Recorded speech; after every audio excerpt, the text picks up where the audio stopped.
Alrighty guys, welcome to a special edition of F Unfit. 1,000 different ways to F Unfit. We got Jason Gear here, good mate of mine from way back in the day, ex-serviceman, gym junkie, all-round big rig. Look at the size of the unit. How you doing, bro? Good, man. I'm doing really good. Yeah. Always good to come and catch up. Thanks for coming out. Yeah, so this is my first time at the Capricornian Retreat. Capricornian Retreat, I like to call the place. Yeah, absolutely. I'm going to refer to it as Rancho Relaxo because I'm going to just put up a hammock or something and absolutely just chill. Enjoy, man. Yeah, just soak it all up. First question I ask everyone: how do you F Unfit? To me, it's a lifestyle. To me, it's not a decision. It's something that I've always done. Yep. I'm hands-on. I like to work with my hands. I like to be outdoors. Really comes naturally to me, and I suppose I incorporate my workouts as part of my day. So my routine, you know, I'm up at 5, feeding the chooks, feeding the goats, walking the dogs, doing everything by sort of 6:30. Yep. Into the weights about 7. I've warmed up. You know, I've got some injuries, so I sort of get up, get refreshed, warm up, stretch, and start my day by working out, by doing some exercise. Awesome. Yeah, I love it. That's the go. It gives me a good positive mindset for the rest of the day. It releases endorphins, releases dopamine. Yeah. Puts a smile on my face. I'll cook up a big fresh breakfast afterwards and go, life is good. Like, what a better way to start the day. Birds are singing. It's magical. That is awesome, mate. That is absolutely awesome stuff. So, weights generally? Weights in the morning, and then I do some cardio in the afternoon. Cardio and after. All right, fantastic. Rightio. Okay, so a couple of reasons why I chose you. Number 1, you're a very interesting character. Number 2, you've got a very interesting story. Number 3, like you're an ex-serviceman. So you're here at, you know, deep water, essentially. Is that what it would be called? Yep. So 40 acres. Tell us how you got here and sort of why you're doing what you do out here. I've always wanted to have my own little hobby farm since I was a young fella. I like the outdoors and fishing and surfing and all that. Left school at 15, started a carpentry apprenticeship. Did 3 years, loved it, learned a lot. Started working with a guy who was ex-infantry, and he was just telling me cool stuff about the army. You rappel out of choppers, you shoot grenade launchers, you blow shit up. And the more he talked to me about it, the more I just went, that's what I want to do. Like, I love playing footy, I love camping, I love doing all these things, and so I turned 18 and you know, enlisted and absolutely loved it. Loved boot camp, loved getting yelled at, loved learning drill, loved you know, learning weapon systems. I thought I was fit, joined the army and went, wow, there's a whole nother level of fitness that I hadn't even seen before. Guys that were, you know, and I was playing A-grade football at 18 and I thought I was, you know, all right. Joined an army rugby team and I was the smallest, weakest guy on the team. I'm like, wow, look at how fit and strong and resilient these guys are. You know, resilience is such a it's such a thing that I look around and I see, you know, honestly, some very resilient people nowadays. It's you know, mental toughness. That's not just physical toughness, but when life throws curveballs your way, you gotta pick yourself back up and. Absolutely. And where did you serve in the army, or where did that sort of take you? Yeah, so I joined infantry. Absolutely loved it. Did 5 years in Darwin, the magnificent 5th 7th Battalion, Royal Australian Regiment, 1st Brigade. Did a few tours overseas with Timor. Did Rifle Company Butterworth for 3 months over there. So probably spent out of my 5 years, you know, maybe 2-3 years actually in Australia. The rest of the time was overseas serving.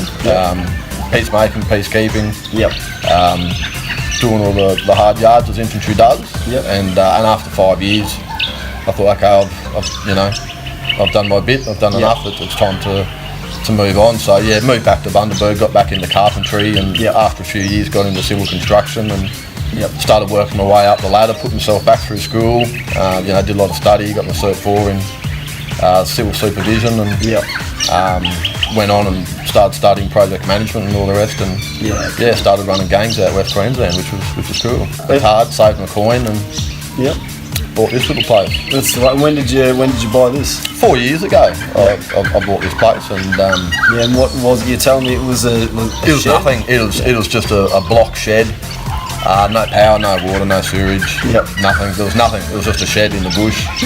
And I bought it and spent the next 4 years renovating it. There was no shed. There was no was nothing. There wasn't a kitchen, there wasn't a bedroom. It was just a shed in the bush, and I just went, suits me perfect. Give me plenty to do. So yeah. So what have you actually done to the place since then? Oh, look, not much. Just built a bedroom, built the guest room, put the pool in, new kitchen, the power, the water, the sewerage, the shed, the fencing, the vegetable gardens, the chook pens, the greenhouse. Not much. Just a couple of things. The water tank I drained. I bought 2 new water tanks, put them at the back, drained the concrete water tank, turned that into a pantry and wine cellar. Yep. I'll be counting the bottles of wine before you leave, just to make sure you haven't taken any of the pin faults down the bottom. I've changed. I know, yeah, of course you have. So yeah, pretty much you can't really recognise the place, to be honest. I've probably got some old photos somewhere I can show you. And it'll blow your mind. But no, I've been very, very busy between the gardens, the produce, the livestock. Yeah. And you're fully self-sufficient. Absolutely self-sufficient. Yeah. I've still got to buy olive oil. I've still got to buy, things that. That's bullshit, mate. I know, what are you doing? I've got an olive tree, but it hasn't fruited yet. It's only a couple of years old. Grow. Chooks with the roosters, with the eggs. Milk the goats. We had billy goats, with milk every morning. Should make cheese and all that type of stuff. That's good stuff. Yeah, absolutely fantastic. So the gardens, I'll just walk out and pick a salad, literally it's just fantastic. I don't even wash it, what am I washing? There's no pesticides, no herbicides, no fungicides, no insecticides, there's no chemicals. I literally spray it with some dam water or water out of the water bore, and it's fresh water. I just pull a carrot out of the ground and just, give it a clean and just, you've never tasted carrot until you've grown in a carrot. Wow. You've never had tomato, capsicum, cucumber, lettuce, kale, just fantastic. Mate, let's go. Well, look, I'll be looking forward to sampling some of the produce. Now, I saw on Facebook that you actually were making your own or curing your own hams and bacon. Yeah, so do my own hams and bacon. So don't have any more pigs at the moment. They're all hanging out in the freezer. They've all gone to pig heaven. They're absolutely delicious. We'll cook up some bacon later. So, I didn't know I had a green thumb. I knew nothing about gardening, nothing about butchering. Nothing about plumbing, nothing about, doing your own solar and all that. So I'm completely off grid. Generate my own power on top of the roof, goes down to battery banks, stores it. Completely off grid. The sun doesn't come up, well, I don't turn the aircon on. There's allowances. Living off grid, it's not hard. But if it was easy, everyone would be doing it. Yeah, that's right. And then trying to live self-sufficiently, that's even harder. Cyclone Debbie came through and we all needed the rain. Well, great, I got 800 mil, but it washed all my gardens away. So I had to start again. So I'm like, thanks for the rain. My tanks are full, my dams are full, but now I've got nothing to eat. So you've got to go back to fruit and veg that you've frozen, that you've kept. You've got rice, obviously I've got lots of meat and stuff, but I've got to start all my planting all over again, and it's hard work. Yeah, that's right. Especially on 40 acres, there would always be something to do. Yeah, and I can't keep cattle. It's tea tree country. I don't have the pasture. We don't get the rainfall. So goats and pigs and chooks is what I've learnt that I can keep here. And then I just bought a book and taught myself how to butcher. That's mad. Yeah, mate. I love it. Yep. Get a book or get on Google. There's no excuses. There is no excuses. There is no excuses. No. Absolutely. Okay, so there's a couple more questions that I ask everyone. Now, in your training or sporting or in your time serving, has there been a time that you've had something like an injury or something happen in your personal life that you've had to overcome, and how'd you do it? Where do you want to start? It'd be quicker for me to mention what's not injured.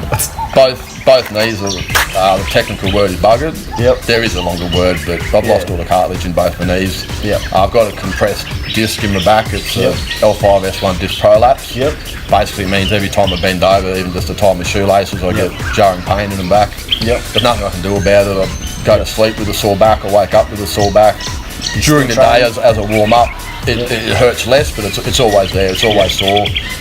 I've got medication for it. I try not to take. Sometimes I have to. Ibuprofen and all those anti-inflammatories, they're not good for you. But if I've got a day where I've got to do something, well, I've just got to load up. Yeah, that's right. Do I make excuses for it? No. Does it stop me training? No. Does it stop me living a fulfilling life? Can I still go to the beach, go for a swim?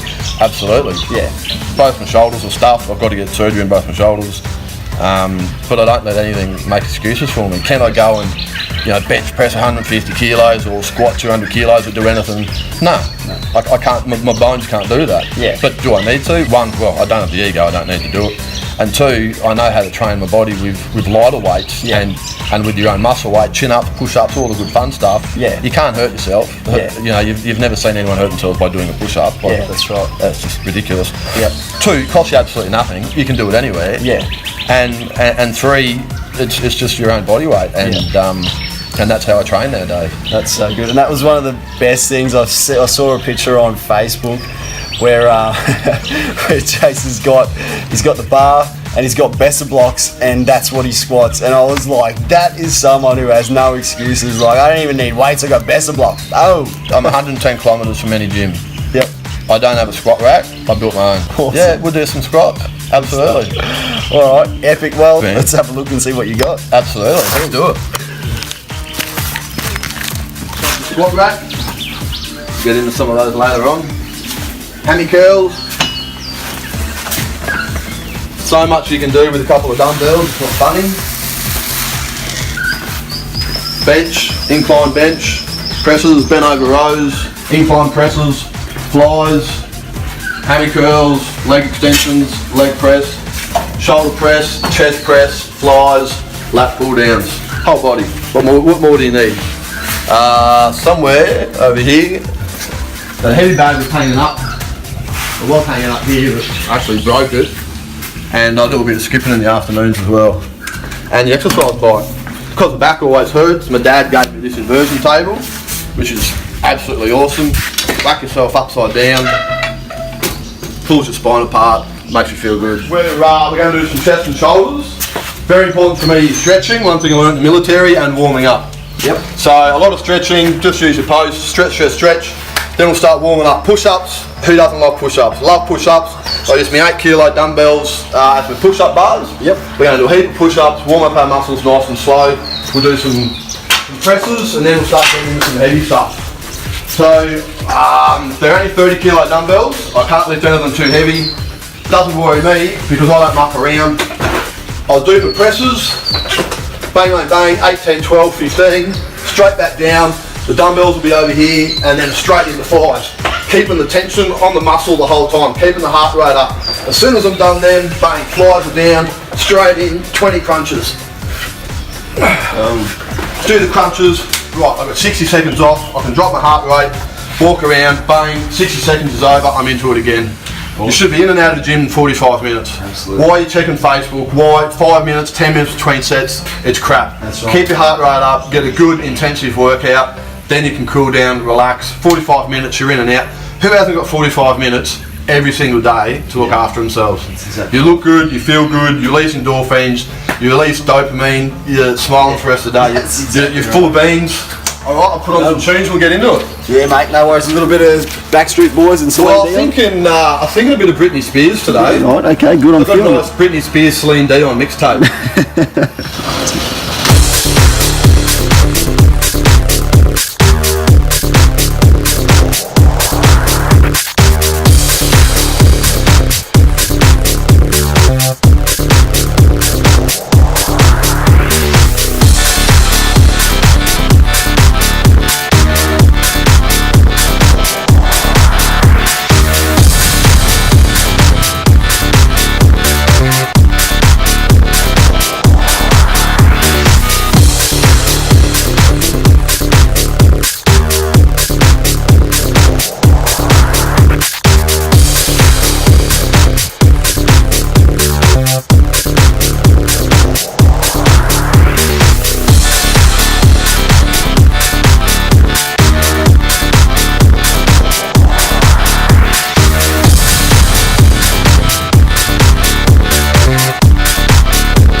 So there you have it. This is how we do it up in deep water, mate. Thanks so much for taking me through your workout. Mate, that was good fun. Now, I must say, the results are in. As far as Baffle Creek goes, we've got the most outstanding, best looking bachelor 110 kilo division. No, no. And 70 kilo division winner for the Baffle most shredded. So we're pretty much killing it up here. So get around it. What's your Instagram so people can follow you? At BusterDog57. BusterDog57. 100k from anywhere, no excuses. Oh, self-sufficient. Bells, barbells, vessel blocks, there's no excuse. If you want to train, there's no excuses. Exactly right. This is how you F Unfit. Absolutely love it. Woo. Cheers, brother. Get around it, share, Absolutely. like, and follow this guy. Woo. Felt good. Awesome. Let's do it again. Love your style.